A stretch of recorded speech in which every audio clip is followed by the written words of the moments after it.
Hi, this is problem number 17 from section 4.4.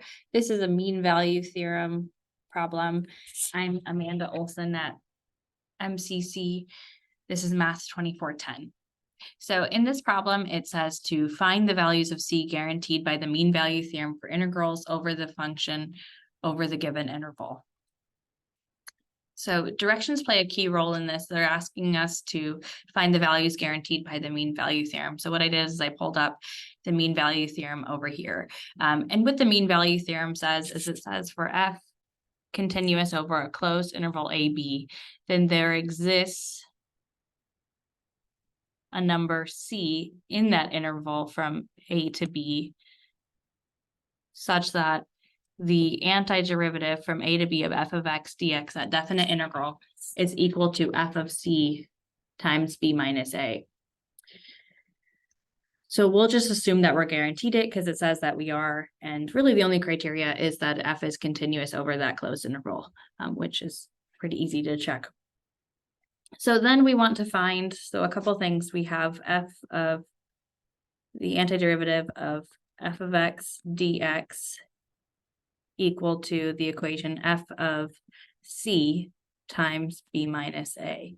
Now we want to find c for this equation. So we're doing something a little bit different for the mean value theorem.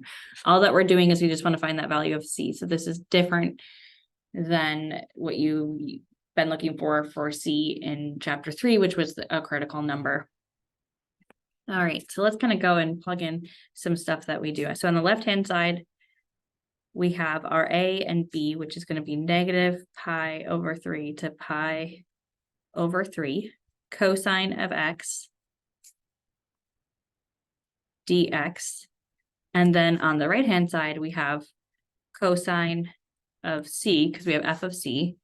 And then b minus a, we're going to have pi over 3 minus a negative pi over 3. So we have an equation now, and so we can solve for c, but there's a lot of parts that we probably want to complete before we start solving for c. So the left-hand side, first of all, let's handle that integral. So on the left-hand side, we have the antiderivative from negative pi over 3 to pi over 3 cosine of x dx.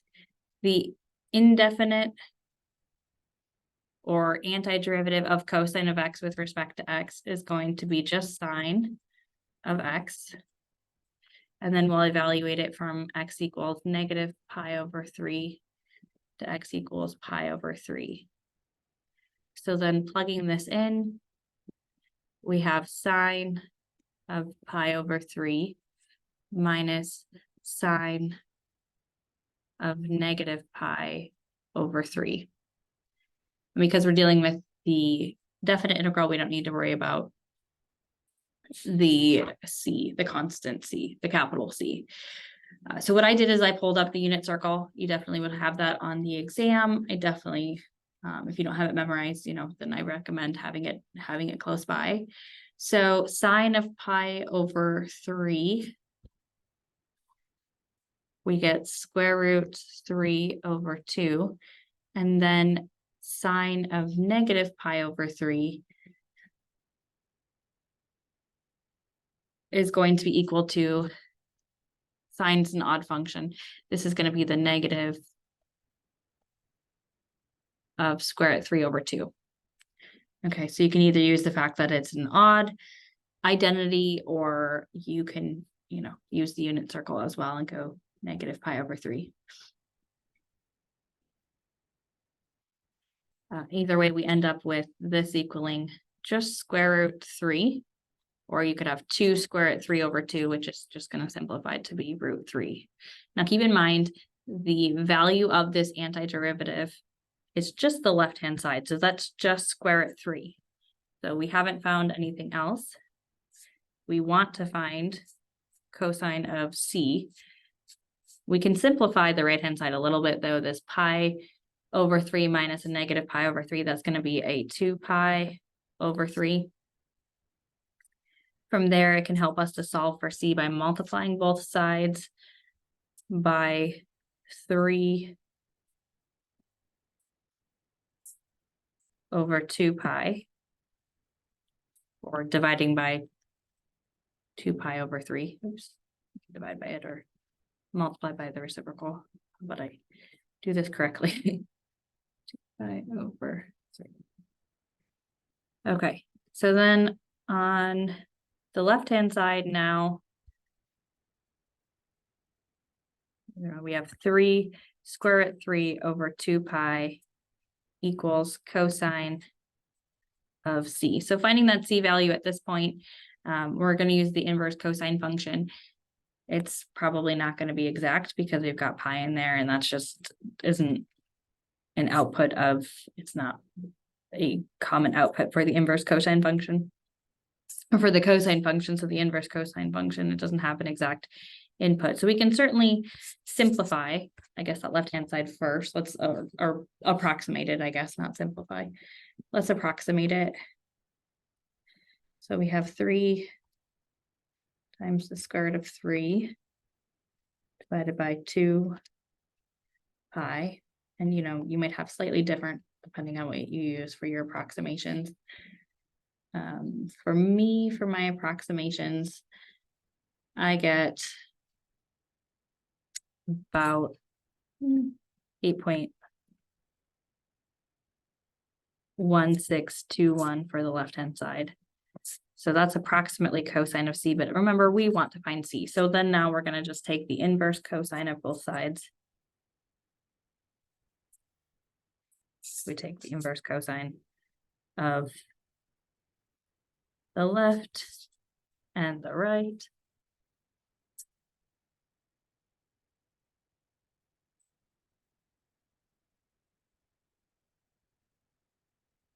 So then we have, on the right-hand side, we just have c.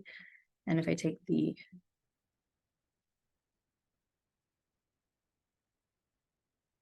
inverse cosine of, or the arc cosine of the left, oops, I have a mistake on here. This is an approximately 8.62.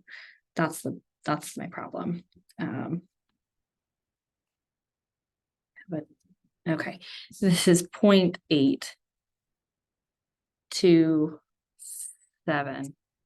So that makes more sense because that, I was like, dude, I don't know why I didn't notice. I should have noticed a long time ago that we can't have that as an output for the cosine function.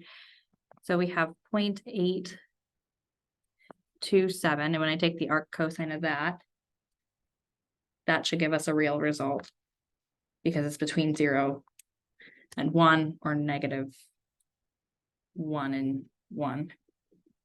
Okay, so that gives us an approximate value of 0.597. But we're looking for c values in the interval from negative pi over 3 to pi over 3. So if I look at what pi over 3 is, pi over 3, we approximate that. It's easier to work with. Negative pi over 3, this is really like a negative 1.05 roughly. Okay.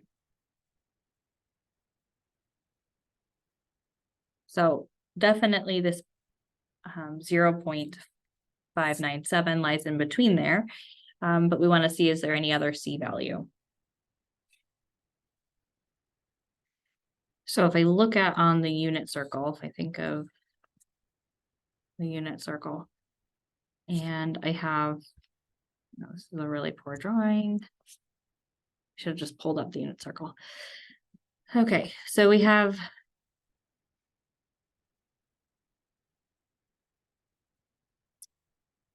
negative pi over 3 and pi over 3.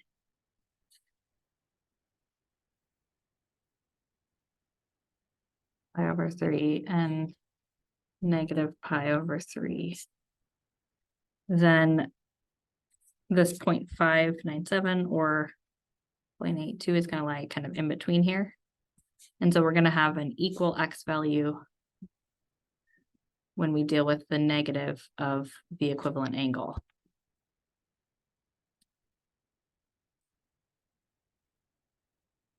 We also have that cosine is an even function.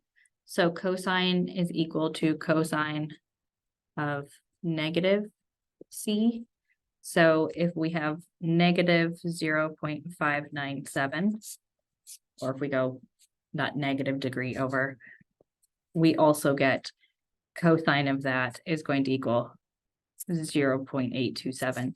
The problem is that the inverse cosine function isn't going to give us that as an output, because the inverse cosine is 1-to-1, and it only gives you one of those outputs. So we do have two outputs, but really for me on the test, as long as you can find one of them, that's the main goal. But WebAssign will be looking for both of these, and both of them are valid. So and it asks us to find the values with an S, so I guess that's why they want that, but it can be harder to find that second one. So if you can get this first one, I think you're in good shape.